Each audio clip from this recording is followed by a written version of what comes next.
Hey everyone, welcome to session 6. Last session, in session 5, we talked about how Jesus suffered under Pontius Pilate.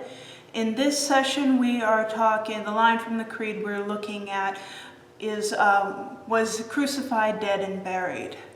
The crucifixion and death of Jesus is one of the surest facts in history. We know this not just through biblical sources, but also through non-biblical writers as well. Many of them who were actually hostile to Christianity. So this fact is not in any doubt whatsoever. It's more sure than a lot of other figures of the time. We also know about Jesus' crucifixion. Many medical doctors have looked at this and they agree with the description that the Bible gives and say, yes, this is accurate to what would have happened with a person going through actual crucifixion. The crucifixion was a horrific, torturous means of execution. Many people think the means that we use to execute people in the West are cruel now. They're nothing in comparison. I mean, most modern executions, the states that still do that, it's either through the electric chair or lethal injection. Both are, in comparison to crucifixion, are fairly mild, although they have the same outcome. The depiction of the crucifixion in Mel Gibson's The Passion of the Christ is very accurate. They definitely did their homework on that one. It was just not something that you could survive. And the swoon theory saying that Jesus just fainted is absolute rubbish. There's no way that if you were crucified, you were dead, as good as dead.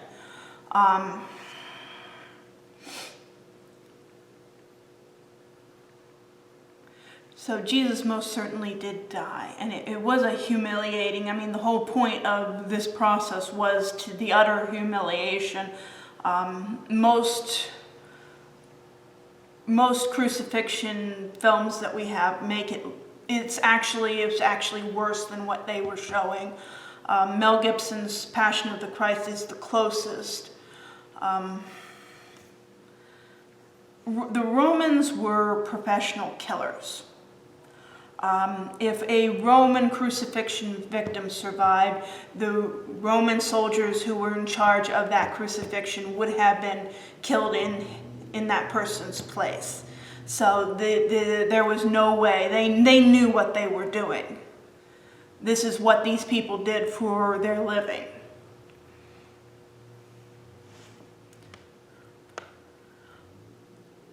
Another objection that some people have is, that Jesus was supposedly properly buried. That's what the scriptures say.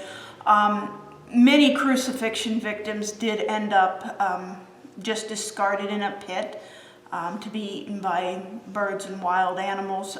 Jesus was placed in the tomb of Joseph of Arimathea, according to scripture, and this it probably did happen by all likelihood.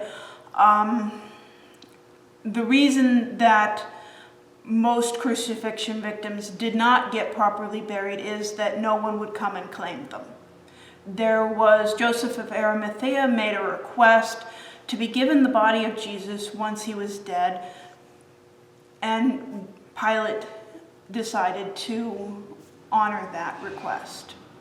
So he was given a proper burial because of that request.